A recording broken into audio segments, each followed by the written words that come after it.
유럽 금융계가 지금 난리가 났습니다.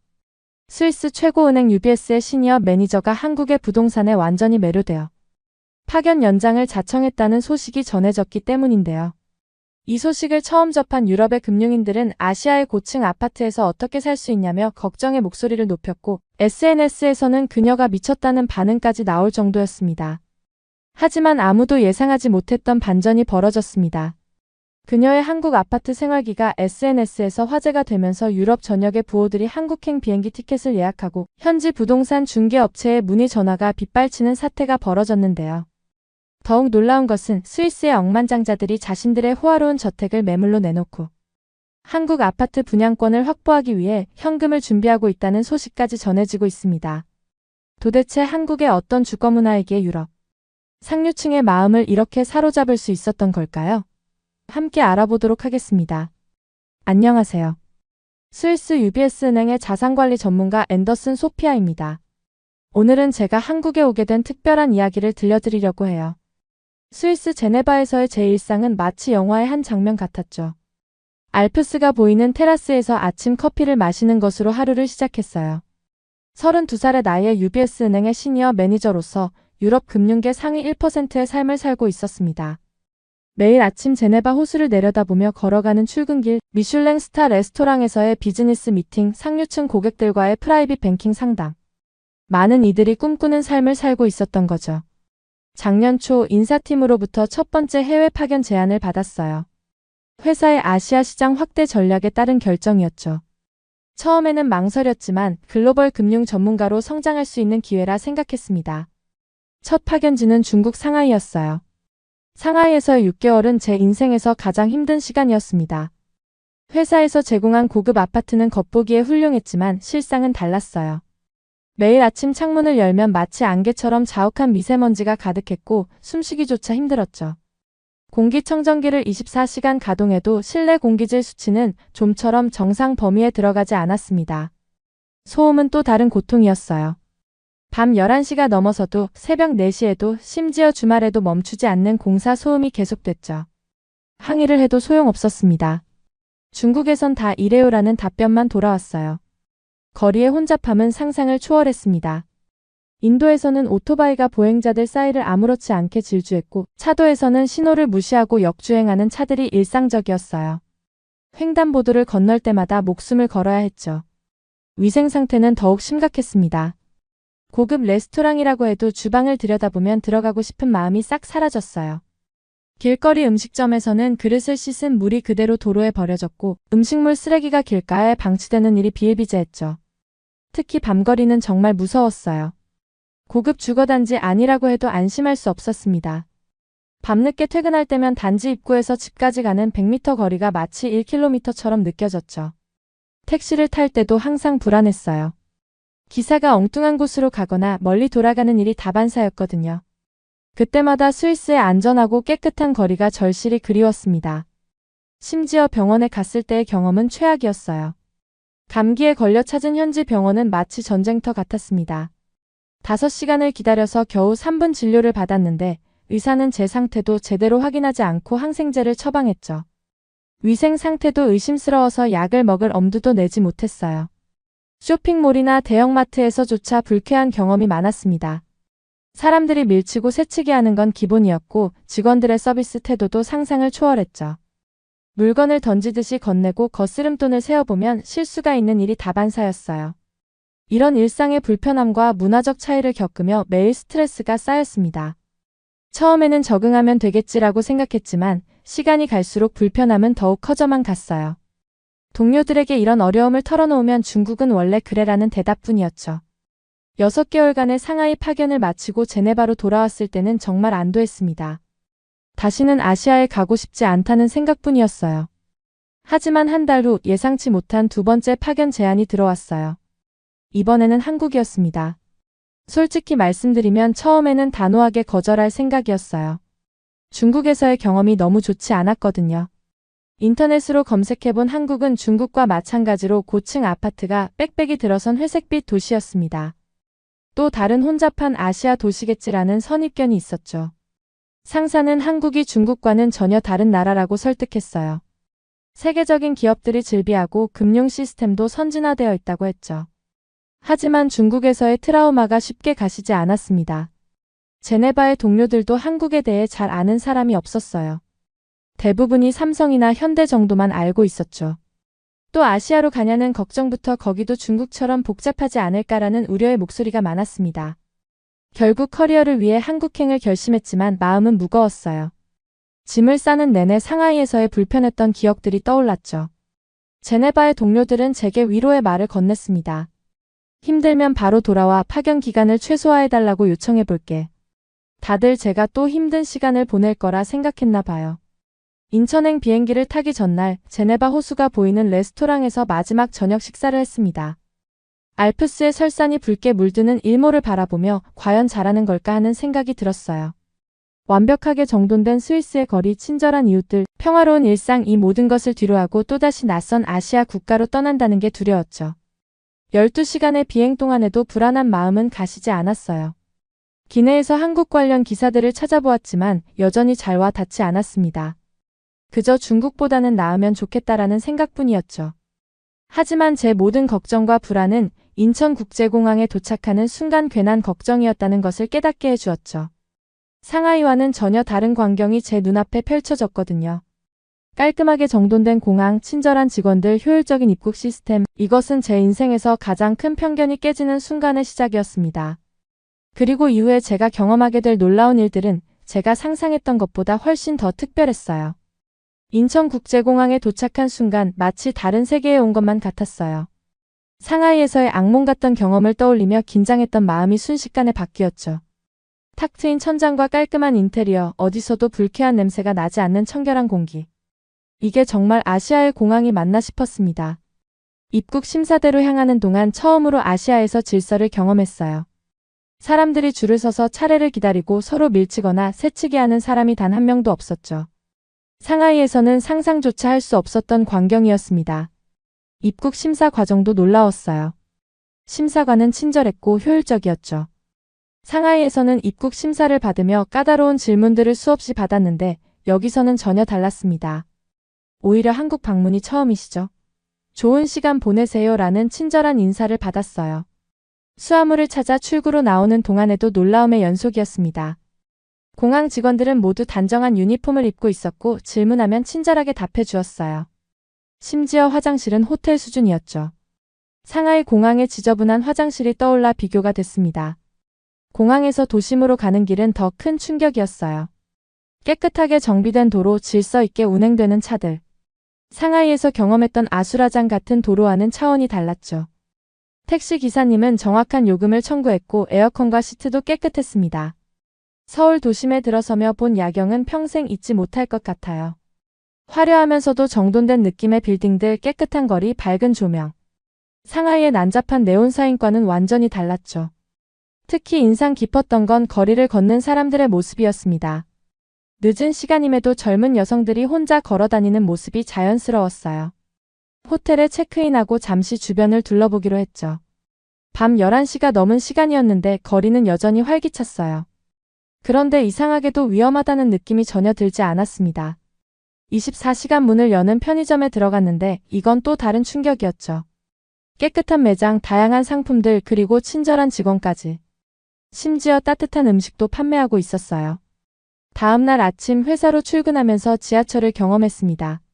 처음에는 복잡한 노선도를 보고 걱정했는데 모든 안내가 영어로도 되어 있어서 쉽게 이용할 수 있었어요. 지하철 내부는 놀라울 정도로 깨끗했고 와이파이도 완벽하게 터졌죠. 에스컬레이터에서는 모두가 한쪽으로 비켜서서 질서 있게 이용했고 전동차 안에서는 다들 조용히 각자의 시간을 보내고 있었습니다. 출근 시간대임에도 지하철은 상하이처럼 사람들이 서로 밀치거나 소리를 지르는 일이 없었어요. 질서 정연하게 줄을 서서 기다리고 노약자석은 비워두는 시민의식도 인상적이었죠. 특히 지하철 역사의 청결함은 믿기 힘들 정도였습니다. 회사가 있는 빌딩에 도착해서도 놀라움은 계속됐어요. 건물 로비부터 사무실까지 모든 공간이 정갈했고 직원들의 서비스 마인드도 훌륭했습니다. 상하이에서는 고급 빌딩이라고 해도 청소 상태가 엉망이고 직원들의 태도도 불친절했던 것과는 정반대였죠. 점심시간에 동료들과 근처 식당가를 둘러보면서 또 한 번 놀랐어요. 식당들이 깨끗했고 메뉴판에는 영어 설명이 있었으며 심지어 가격도 합리적이었습니다. 상하이에서 외국인이라고 바가지 요금을 걱정해야 했던 것과는 달랐죠. 하루가 지나면서 제가 한국에 대해 가졌던 모든 편견이 잘못된 것이었다는 걸 깨달았어요. 이곳은 제가 상상했던 것과는 전혀 다른 곳이었습니다. 질서와 청결함, 효율성과 안전함. 이런 것들이 완벽하게 조화를 이루고 있었죠. 그리고 이것은 시작에 불과했어요. 제가 앞으로 경험하게 될 한국의 진짜 매력은 따로 있었거든요. 특히 제가 살게 될 아파트에서 경험하게 될 놀라운 일들은 제 생각의 틀을 완전히 바꿔놓게 될 거였답니다. 회사에서 제공한 아파트를 처음 방문하던 날이 생생합니다. 아파트라는 말을 듣고 작은 주거 공간을 상상했던 제 생각은 완전히 빗나갔어요. 차에서 내려 고개를 들어보니 마치 작은 도시 같은 규모였습니다. 35층 높이의 타워들이 질서정연하게 배치되어 있었고 그 사이사이로 아름답게 꾸며진 조경이 펼쳐져 있었죠. 로비에 들어서자 호텔 같은 분위기가 느껴졌어요. 24시간 상주하는 보안요원, 깔끔한 우편함 공간, 대리석으로 마감된 내부. 스위스의 제 집이 떠올랐습니다. 제네바의 고급 주택이라고 자부했던 그곳과 비교해도 전혀 뒤처지지 않았어요. 엘리베이터는 또 다른 놀라움이었죠. 스위스에서는 상상도 못했던 시스템이었습니다. 엘리베이터 안의 모니터에서는 날씨 정보와 단지 소식까지 확인할 수 있었죠. 현관문 앞에 도착해서 디지털 도어락을 보고 또 한 번 놀랐어요. 비밀번호만으로 출입이 가능하다니 열쇠를 챙겨야 한다는 스트레스에서 해방된 기분이었습니다. 문을 열고 들어선 순간 따뜻하게 데워진 바닥이 제 발바닥을 반겼어요. 스위스에서는 겨울이면 두꺼운 슬리퍼를 신어야 했는데 이건 정말 혁명적이었죠. 내부는 완벽하게 설계되어 있었습니다. 드레스룸, 시스템, 에어컨, 빌트인 가전. 모든 것이 효율적으로 배치되어 있었어요. 특히 주방의 시스템이 인상적이었죠. 음식물 쓰레기 처리기 3중 필터 정수 시스템, 전자레인지 수납장까지. 모든 것이 깔끔하게 숨겨져 있었습니다. 창밖으로 보이는 전망도 훌륭했어요. 35층에서 내려다보는 야경은 제네바 호수의 전망과는 또 다른 매력이 있었죠. 이중창이라 방음도 완벽했고 미세먼지 걱정 없이 환기할 수 있는 공기청정 필터도 설치되어 있었습니다. 단지 내부를 둘러보면서 더 큰 충격을 받았어요. 지하 주차장은 마치 쇼핑몰 같았죠. 밝은 조명, 깨끗한 바닥, 24시간 작동하는 CCTV. 차에서 내려 엘리베이터까지 걸어가는 동안 불안함이 전혀 없었습니다. 단지 내 상가도 놀라웠어요. 카페, 식당, 헬스장, 어린이집, 편의점까지. 굳이 멀리 나가지 않아도 모든 것을 해결할 수 있었죠. 특히 새벽에도 불이 켜진 편의점을 보며 안전하다는 생각이 들었습니다. 주민 커뮤니티 시설은 또 어떻고요? 실내 수영장, 피트니스 센터, 도서관, 키즈 카페. 마치 리조트에 와 있는 것 같았어요. 스위스의 고급 주택단지에서도 보지 못한 시설들이었죠. 관리 시스템은 더욱 놀라웠습니다. 스마트폰 앱으로 관리비 납부는 물론 택배 도착 알림, 엘리베이터 호출, 주차장 위치 확인까지 가능했어요.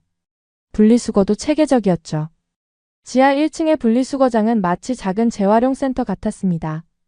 특히 관리사무소의 신속한 대응에 감동받았어요. 에어컨 필터 교체를 요청했는데 1시간도 안 되어 해결됐죠.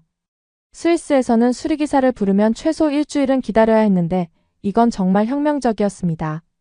주변 인프라도 완벽했어요.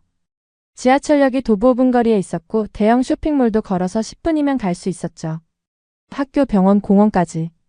모든 것이 가까웠습니다. 차가 없어도 전혀 불편함이 없었어요.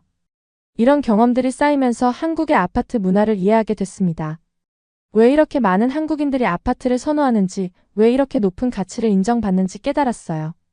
이건 단순한 주거 공간이 아니었습니다.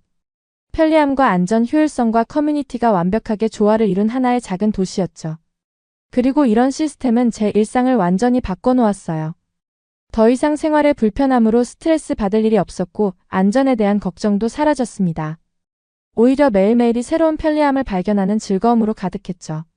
한국의 아파트는 제가 경험했던 그 어떤 주거 공간보다도 훌륭했습니다. 회사에서 제공한 아파트에서 생활한 지 3개월이 지났습니다. 단순히 임시 거처라고만 생각했던 이곳에서 금융 전문가로서 새로운 가능성을 발견하기 시작했어요. 차가운 대리석으로 지어진 스위스의 고급 주택가와는 다른 풍경이었어요. 수십 개의 고층 아파트가 조화롭게 서 있고 그 사이로 조경된 공원과 놀이터, 주민들의 활기찬 모습이 보였습니다. 처음으로 구매를 진지하게 고민하게 된 건 어느 일요일 오후였어요. 동료와 함께 근처 모델하우스를 구경하게 됐죠. 분양 상담사의 설명을 들으며 놀라움을 감출 수 없었습니다. 연간 수익률이 놀라웠고 가격 상승률은 더욱 충격적이었어요. 바로 회사 동료들에게 자문을 구했죠. 한국의 아파트는 단순한 주거 공간이 아니라 최고의 투자 상품이라는 걸 알게 됐습니다. 특히 인상 깊었던 건 황금성이었어요. 스위스에서는 부동산 매매의 기회는 1년 이상 걸리는데 한국의 아파트는 몇 주 만에 거래가 된다는 사실이 믿기지 않았죠. 분양 계약서를 검토하면서 더 많은 장점을 발견했습니다. 관리비에 포함된 항목들은 스위스였다면 몇 배의 비용을 따로 지불해야 하는 것들이었어요. 24시간 보안 서비스, 조경관리, 시설 유지 보수 이 모든 것이 합리적인 관리비에 포함되어 있었죠. 한국의 부동산 시장을 본격적으로 연구하기 시작했어요. 매일 밤 부동산 관련 뉴스를 찾아보고 통계 자료를 분석했죠. 현지 부동산 전문가들도 만나보았어요. 알면 알수록 이곳의 아파트가 가진 가치가 특별해 보였습니다. 특히 매력적인 건 교통과 편의시설과의 연계성이에요. 지하철역, 대형마트, 병원, 학교가 도보거리에 있다는 건 엄청난 프리미엄이죠. 스위스에서는 이런 위치의 부동산이라면 천문학적인 가격일 텐데 한국의 아파트는 그에 비하면 상당히 합리적인 가격이었습니다. 최근에는 실제로 구매 가능한 아파트들을 알아보고 있어요. 회사 동료들은 제가 과감하다고 하지만 전 이미 이곳의 가치를 확신하고 있죠. 사실 지금 살고 있는 회사 사택보다 더 새롭고 좋은 아파트들이 많이 있더라고요. 지난주에는 분양 상담을 받아보기도 했어요. 상담사가 보여준 미래가치 분석이 인상적이었습니다. GTX 노선 개통, 신규 개발 계획들 이런 호재들이 가격에 아직 충분히 반영되지 않았다고 하더라고요. 무엇보다 마음에 드는 건 커뮤니티예요. 이웃들과 자연스럽게 교류하면서 한국 문화를 더 깊이 이해하게 됐죠. 입주민 모임에서 와인을 나누며 이야기를 나누고 주말에는 단지 내 행사에 참여하면서 말이에요. 요즘은 퇴근 후에 인근 단지들을 둘러보는 게 취미가 됐습니다. 각 단지마다 특색 있는 설계와 시설들을 비교해보는 재미가 쏠쏠해요. 어떤 곳은 조경이 특히 아름답고 또 어떤 곳은 커뮤니티 시설이 훌륭하죠. 스위스 본사의 동료들에게 한국 아파트 구매를 고민하고 있다고 했더니 다들 놀라워했어요. 하지만 전 이미 확신이 있습니다. 이곳의 아파트는 세계 어디에서도 찾을 수 없는 특별한 가치를 가지고 있으니까요. 파견 연장을 고민하던 어느 날 제네바 본사에서 연락이 왔습니다.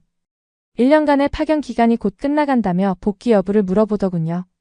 6개월 전만 해도 바로 내라고 답했을 텐데 이상하게도 망설여졌어요. 한국에서의 일상이 너무나 편해졌거든요. 출근길에 지하철에서 스마트폰으로 뉴스를 보고 카페에서 모바일로 결제하고 퇴근 후엔 태블릿으로 홈쇼핑을 즐기는 삶. 이런 디지털 라이프가 자연스러워졌답니다. 특히 교통 시스템은 정말 놀라워요. 지하철과 버스가 실시간으로 연동되고 택시는 앱으로 호출하면 5분 안에 도착하죠.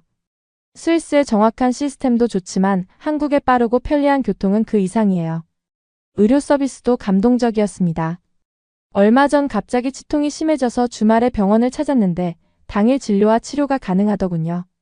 스위스였다면 응급실을 가야 했을 텐데 여기선 일반 치과에서도 주말 진료가 가능했어요.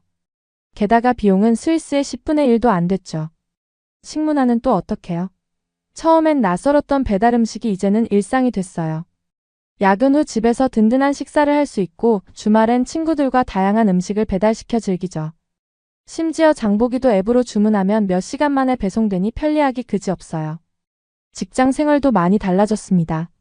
처음엔 회식 문화가 부담스러웠는데 이제는 그 시간이 소중해졌어요. 한국 동료들과 격의 없이 대화하며 서로를 이해하게 됐거든요. 특히 땡땡밈이나 땡땡 챌린지 같은 유행어를 배우며 더 가까워진 것 같아요. 취미생활도 풍성해졌답니다. 한강에서 자전거를 타고 K-팝 댄스 학원도 다니고 있어요. 요즘은 한국어 학원에서 만난 외국인 친구들과 주말마다 새로운 카페를 탐방하는 재미에 빠졌죠. 이런 다양한 문화생활이 가능한 것도 한국의 매력이에요. 안전한 생활 환경도 큰 장점이죠. 이젠 밤 11시가 넘어 퇴근해도 전혀 무섭지 않아요. 오히려 늦은 시간에도 활기찬 거리가 더 안전하게 느껴져요.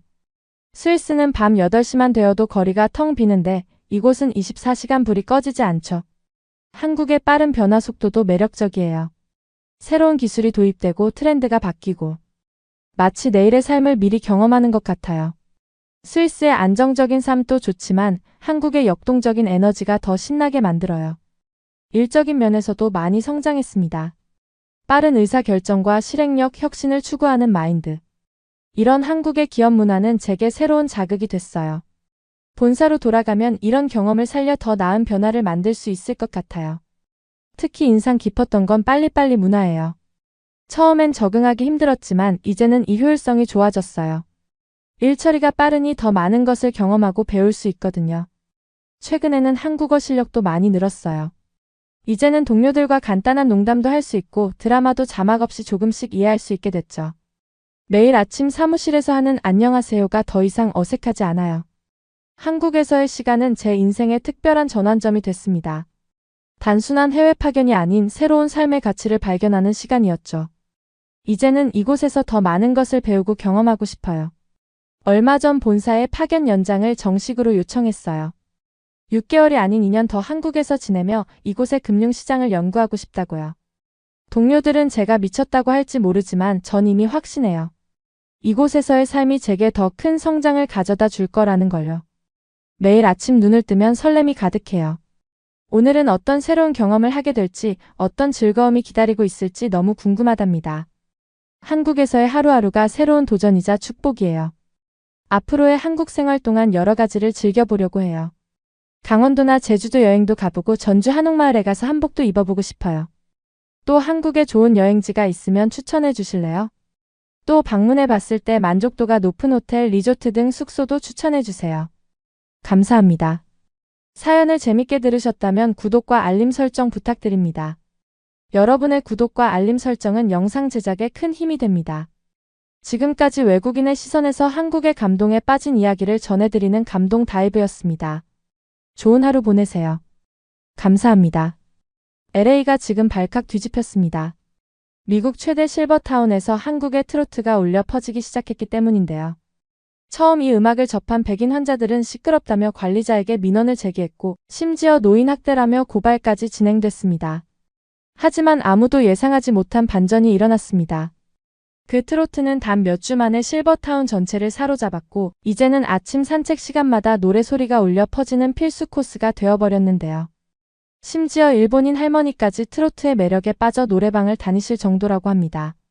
그렇다면 도대체 이 한국의 트로트가 어떤 매력이 있기에 미국 사람들을 이렇게 사로잡을 수 있었던 건지 그 놀라운 이야기 함께 들어보시겠습니까? 안녕하세요. LA 실버타운 간호사 레이첼 윌리엄입니다. 요즘 제가 완전히 빠져버린 게 있어요. 바로 한국의 트로트예요. 처음 들었을 땐 그저 평범한 노래인 줄 알았는데 들으면 들을수록 이렇게 마음을 울리는 음악이라니. 특히 남진 선생님의 목소리를 들으면 가슴 한켠이 찡해져요. 그저 흘려들을 수 있는 노래가 아니더라고요. 여러분들도 한번 들어보시면 제 마음을 이해하실 거예요. 저는 7년째 골든 선셋 빌라에서 일하고 있어요.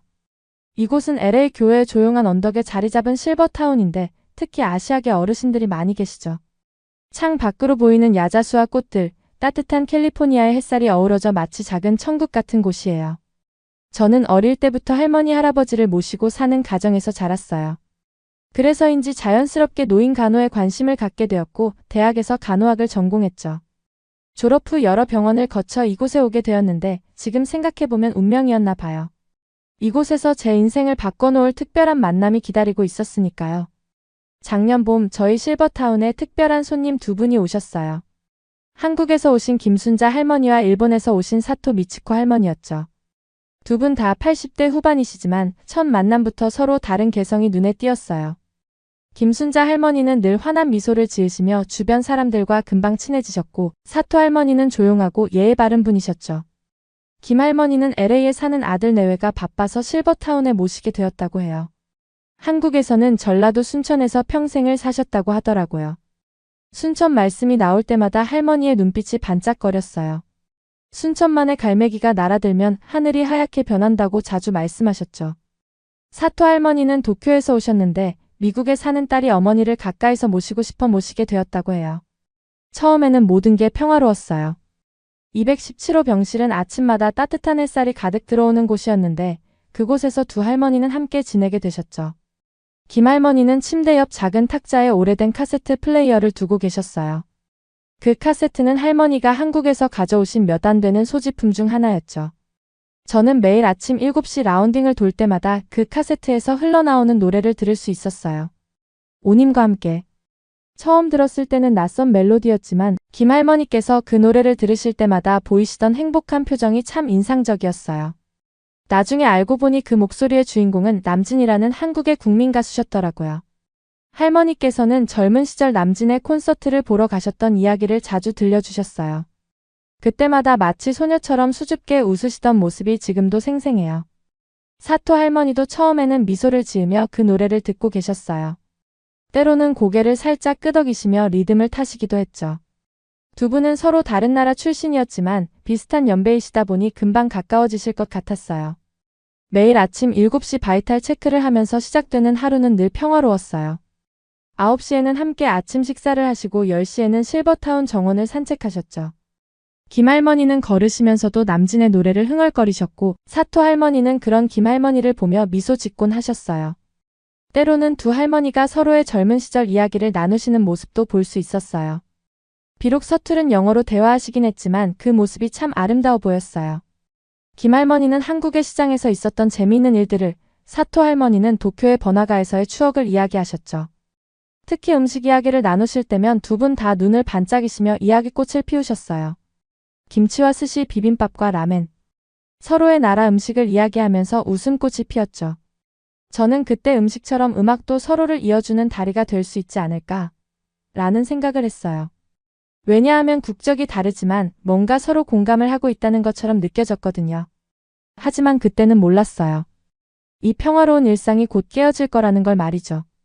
그리고 그 작은 카세트 테이프가 우리 모두의 삶을 바꿔놓게 될 거라는 것도요. 때로는 가장 평화로운 순간이 폭풍 전의 고요처럼 느껴질 때가 있죠. 제가 이 이야기를 말씀드리는 이유는 단순히 제가 트로트를 좋아하게 된 계기를 들려드리는 게 아니에요. 음악이 어떻게 사람과 사람 사이의 벽을 허물 수 있는지, 그리고 우리가 서로를 이해하고 받아들이는 데 얼마나 큰 역할을 할 수 있는지 깨달았고 또 그걸 다른 사람들에게도 알리고 싶어서죠. 김순자 할머니의 방에서 처음으로 트로트를 깊이 있게 접한 날은 5월의 화창한 아침이었어요. 217호 병실의 아침 점검을 마치고 나오려던 순간 김할머니는 제게 침대 옆 서랍에서 조심스럽게 오래된 가죽 앨범을 꺼내셨죠. 그 앨범 속에는 1970년대 한국의 모습이 고스란히 담겨 있었어요. 흑백 사진 속에는 청춘의 김할머니가 친구들과 함께 찍은 사진들이 가득했고 특히 눈에 띄는 것은 남진의 공연 사진이었거든요. 순천에서의 삶은 결코 쉽지 않았다고 하셨어요. 전쟁 이후의 가난한 시절 하루하루를 버텨내야 했던 힘겨운 나날들이었죠. 하지만 그 속에서도 위안이 되어준 것이 바로 트로트였어요. 특히 남진애님과 함께는 김할머니에게 특별한 의미가 있었거든요. 서울에서 열린 남진의 첫 콘서트를 보기 위해 밤기차를 타고 올라갔던 이야기, 친구들과 함께 표를 구하기 위해 극장 앞에서 밤을 새웠던 이야기를 들려주셨어요. 김할머니는 그날 남진의 콘서트에 대해 아주 자세히 이야기해 주셨어요. 공연장은 사람들로 가득 찼고 모두가 하나 되어 노래를 따라 부르며 눈물을 흘렸다고 해요. 특히 님과 함께를 부를 때는 공연장 전체가 눈물바다가 됐었다고 하셨죠. 그때 공연장에서 찍은 사진 한 장을 보여주셨는데 젊은 시절 김할머니의 눈가에 눈물이 맺혀있는 모습이 선명했어요. 님과 함께의 가사는 단순한 연인의 이별을 노래한 것이 아니었어요. 전쟁으로 인해 이산가족이 된 이들의 아픔, 그리고 언젠가는 다시 만날 수 있다는 간절한 희망이 담겨 있었거든요. 노래를 들으며 김할머니는 그 시절 한국인들이 가슴에 품었던 한을 설명해 주셨어요. 김할머니는 카세트에서 흘러나오는 노래에 맞춰 자신의 인생을 들려주셨어요. 어려운 시절 시장에서 과일 장사를 하면서도 라디오에서 흘러나오는 트로트를 들으며 힘을 냈다고 해요. 시장 한 구석에서 작은 라디오를 틀어놓고 다른 상인들과 함께 노래를 흥얼거리며 힘든 하루를 버텼다고 하셨죠. 남진의 노래는 단순한 음악이 아닌 그녀의 청춘과 함께한 동반자였거든요. 할머니의 앨범에는 수많은 추억이 담겨 있었어요.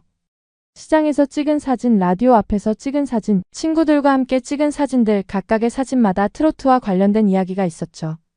특히 남진의 팬클럽 활동을 하면서 찍은 사진들을 보여주시며 그 시절에는 얼마나 열정적으로 음악을 사랑했는지 이야기해 주셨어요. 이야기를 나누는 동안 옆 침대의 사토 할머니는 묘한 표정으로 이를 지켜보고 계셨어요. 처음에는 단순한 무관심으로 보였던 그 표정에는 알 수 없는 감정이 숨겨져 있었거든요. 특히 김할머니가 한국 음악의 우수성을 이야기할 때마다 사토 할머니의 눈빛이 차갑게 변하는 것이 눈에 띄었어요. 두 할머니의 관계는 겉으로 보기에 여전히 평화로웠어요. 아침 산책을 함께하고 식사 시간에도 나란히 앉으셨죠. 하지만 그 평화로움 속에 미세한 균열이 생기기 시작했어요. 사토 할머니는 점점 더 자주 트로트가 흘러나올 때마다 방을 나가시거나 귀찮다는 듯한 표정을 지으셨거든요. 김할머니는 다른 환자들에게도 자신의 트로트 컬렉션을 들려주곤 했어요. 특히 한국 문화에 관심이 있는 환자들에게는 노래의 의미를 하나하나 설명해 주셨죠. 그럴 때마다 사토 할머니의 표정은 더욱 굳어졌어요. 가끔은 작은 한숨을 내쉬기도 하고 짜증스러운 표정을 짓기도 하셨거든요. 점심시간이 되면 김할머니는 식당에서도 종종 트로트 이야기를 하셨어요. 다른 환자들과 함께 노래를 흥얼거리며 즐거워하셨죠. 하지만 사토 할머니는 그럴 때마다 혼자 조용히 식사를 하시거나 자리를 피하시곤 했어요. 두 분 사이의 긴장감은 나날이 커져갔거든요. 그러던 어느 날 저녁 사토 할머니가 저를 개인적으로 부르셨어요. 병실을 나서는 제 등 뒤로 카세트에서는 여전히 님과 함께가 흘러나오고 있었죠. 사토 할머니의 표정은 평소와는 달리 무척 진지해 보였어요. 마치 오래전부터 하고 싶었던 말이 있었다는 듯이 말이에요. 사토 할머니와의 대화는 해 진력 정원 벤치에서 시작됐어요. 늦봄의 서늘한 바람이 불어오는 가운데 사토 할머니의 목소리에는 평소와는 다른 날카로움이 묻어 있었죠. 그동안 참아왔던 불만이 터져 나오기 시작했어요. 시끄러운 한국의 트로트도 듣기 싫고 김씨 할머니의 오만한 태도도 꼴보기 싫다며 떨리는 목소리로 저에게 말씀하셨어요. 그리고 트로트는 일본의 엔카를 베낀 것에 불과하며 그런 음악을 가지고 한국 문화를 자랑하는 것이 불쾌하다고 하셨어요. 사토 할머니는 분노로 가득 찬 눈빛을 하며 대일본 제국은 이미 메이지 시대부터 현대적인 음악을 만들어냈으며 그걸 보고 따라한 게 한국의 트로트라며 다시 한번 저에게 강조하셨죠. 그리고 상황이 걷잡을 수 없이 악화된 것은 바로 다음날 아침이었죠. 김할머니가 평소보다 크게 님과 함께를 틀자 사토 할머니가 갑자기 자리에서 벌떡 일어나셨어요. 사토 할머니는 시끄러워요. 당장 그만 틀어요. 라고 소리치셨어요. 김할머니도 지지 않고 왜요? 우리나라 노래가 듣기 싫으세요? 라고 맞서셨어요. 순식간에 병실은 아수라장이 되었어요. 두 할머니는 카세트 플레이어를 차지하기 위해 서로를 밀치기 시작하셨죠. 김할머니의 손이 사토 할머니의 머리채를 잡았고 사토 할머니도 김할머니의 옷깃을 움켜쥐었어요. 당신네 나라는 우리 것을 다 훔쳐갔잖아요. 트로트도 우리 엔카를 베낀 거라고요. 김할머니는 더욱 격분하셨죠. 무슨 소리예요? 우리의 한과 정서를 담은 고유의 음악이에요. 두 할머니의 실랑이는 점점 격렬해졌어요. 서로의 머리채를 잡아당기고 옷자락을 붙잡은 채 실랑이를 벌이는 동안 카세트 플레이어는 바닥에 떨어져 산산조각이 났죠. 병실 바닥에는 테이프가 어지럽게 풀려 있었어요. 간호사들이 달려와 두 분을 말리는 동안에도 고성이 계속됐어요. 이제 보니 당신도 우리나라를 무시하는 거네요. 한국 사람들은 항상 이런 식이에요. 자기들이 최고라고만 하죠. 이 사건은 곧 실버타운 전체로 확산됐어요. 다음날 아침 실버타운 관리자실로부터 긴급 연락이 왔죠. 사토 할머니가 공식적인 민원을 제기하신 거예요. 내용은 충격적이었어요. 제가 의도적으로 김할머니만 특별 대우하고 일본인 환자들을 차별한다는 거였죠. 더욱 놀라운 것은 노인학대라는 심각한 단어까지 언급됐다는 점이었어요. 상황은 걷잡을 수 없이 악화됐어요. 사토 할머니가 제기하신 민원은 실버타운 전체에 큰 파장을 일으켰죠. 관리자와의 면담도 순탄하지 않았어요. 노인학대라는 민감한 주제였기에 실버타운 측에서도 신중하게 접근할 수밖에 없었죠. 제가 최선을 다해 상황을 설명했지만 사토 할머니의 증언은 구체적이고 설득력이 있어 보였어요. 제 직업적 위기는 깊어져 갔어요.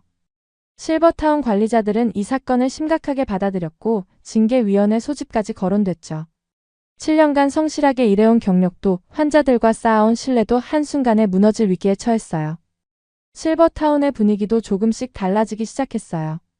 식사 시간이면 자연스레 같은 말을 쓰는 분들끼리 모여 앉게 되고 복도에서 마주치면 어색한 인사만 나누게 됐죠. 때로는 한쪽에서 조용히 트로트가 흘러나오면 다른 쪽에서는 엔카가 흘러나왔어요. 아침 산책 시간에도 예전처럼 함께 걷는 모습을 보기 어려워졌어요. 다들 바쁘다는 핑계로 혹은 컨디션이 안 좋다는 핑계로 따로 움직이게 됐죠. 여기가 미국인데도 이상하게 보이지 않는 선이 그어지고 있었어요. 매일 밤 깊은 고민에 빠졌어요. 두 분의 관계도 걱정되고 제 경력도 걱정이었죠. 하지만 해결책을 찾기도 전에 상황은 점점 더 미묘해져 갔어요. 징계위원회 소집 통보를 받은 날은 정말 막막했어요. 7년간의 경력이 이렇게 끝나는 건가 하는 생각에 한숨만 나왔죠. 하지만 뜻밖의 곳에서 도움의 손길이 왔어요. 건강이 좋지 않은 상태였음에도 김할머니께서 휠체어를 타고 관리자실로 직접 찾아가셨어요. 힘든 걸음이었을 텐데도 제 편에서 1시간이 넘도록 이야기해 주셨죠. 제가 얼마나 공정하게 환자들을 대해왔는지, 오히려 일본 환자분들에게 더 세심한 관심을 기울였던 일화들까지 하나하나 말씀해 주셨어요. 놀랍게도 김할머니의 증언 이후 다른 환자분들도 한 분, 두 분 저를 위해 나서 주셨어요. 미국인 윌슨 할머니께서는 제가 얼마나 모든 환자들을 똑같이 소중하게 대하는지, 문화적 차이를 이해하려 노력하는지 자세히 설명해 주셨고, 브라운 할아버지도 제가 얼마나 공정하고 세심하게 환자들을 케어했는지 구체적인 사례를 들어가며 이야기해 주셨죠. 특히 김할머니의 증언은 실버타운 관리자들에게 큰 영향을 미쳤어요.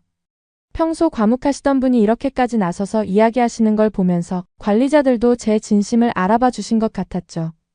결국 이런 환자분들의 진심 어린 증언 덕분에 징계위원회는 열리지 않게 되었고 서면 경고로 사건이 마무리됐어요.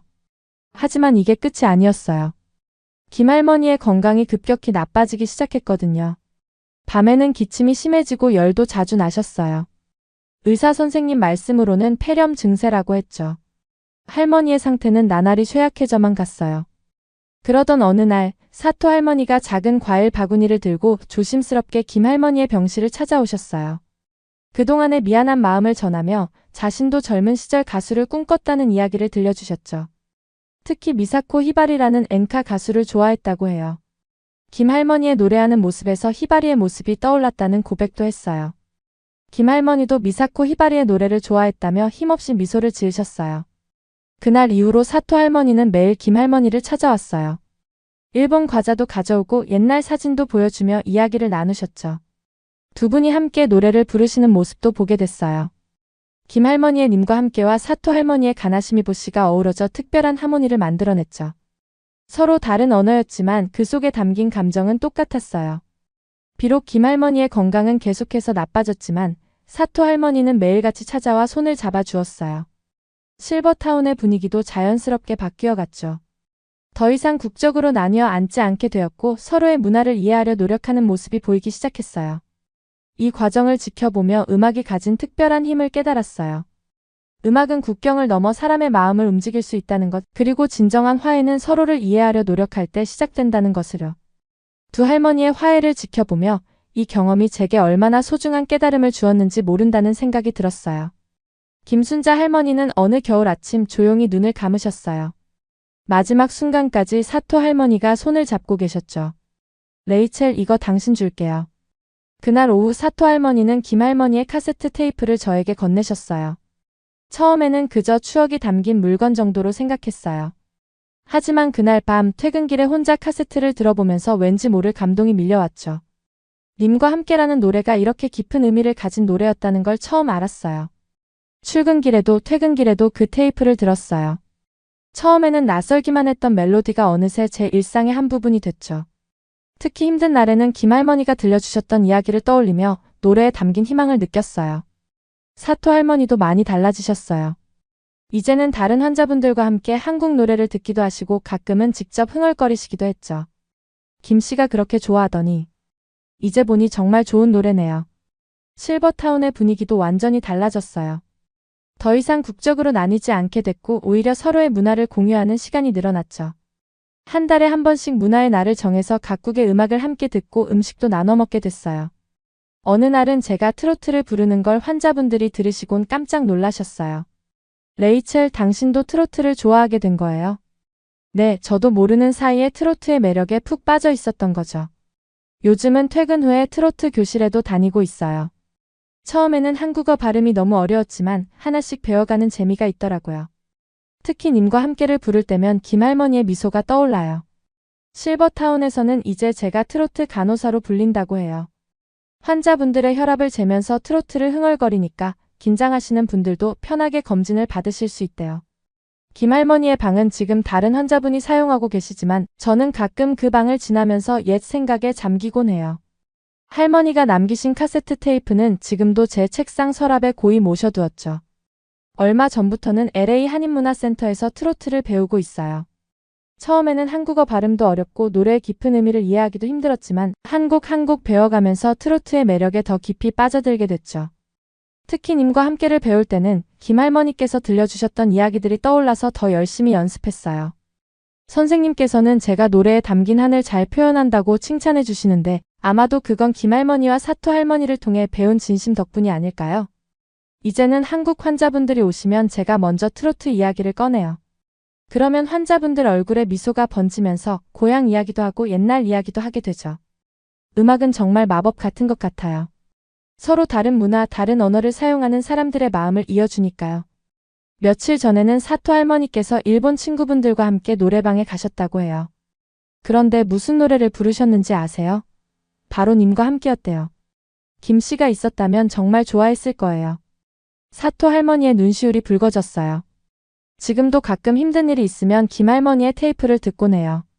노래를 들으며 그때의 기억을 떠올리면 어떤 어려움도 이겨낼 수 있을 것 같은 용기가 생기거든요. 트로트를 시작하게 된 건 김할머니의 카세트 테이프 덕분이에요. 할머니가 마지막으로 남겨주신 그 테이프를 들으면서 이 노래들에 담긴 진정한 의미를 이해하게 됐거든요. 처음엔 낯설기만 했던 멜로디였지만 지금은 제 하루의 시작과 끝을 함께하는 소중한 동반자가 됐어요. 특히 LA 한인문화센터에서 트로트를 배우기 시작하면서부터는 더욱 깊이 있게 이해하게 됐죠. 노래 가사 하나하나에 담긴 의미를 알아가는 재미도 있고 한국어를 배우는 즐거움도 있어요. 음악은 정말 신기한 힘이 있는 것 같아요. 문화도 다르고 언어도 다른 사람들의 마음을 이어주고 서로를 이해하게 만들어주니까요. 이제는 실버타운에서 혈압을 재면서 트로트를 흥얼거리는 게 일상이 됐어요. 환자분들은 제가 서툴게 부르는 노래를 들으시면서도 따뜻하게 웃어주시죠. 트로트 간호사라는 별명이 생긴 것도 그래서예요. 제 이야기를 들어주셔서 감사합니다. 이번 사연 재밌게 들으셨다면 좋아요와 댓글 부탁드립니다. 잠깐 여러분의 구독과 알림 설정은 영상 제작에 큰 힘이 됩니다. 지금까지 감동 다이브였습니다. 감사합니다.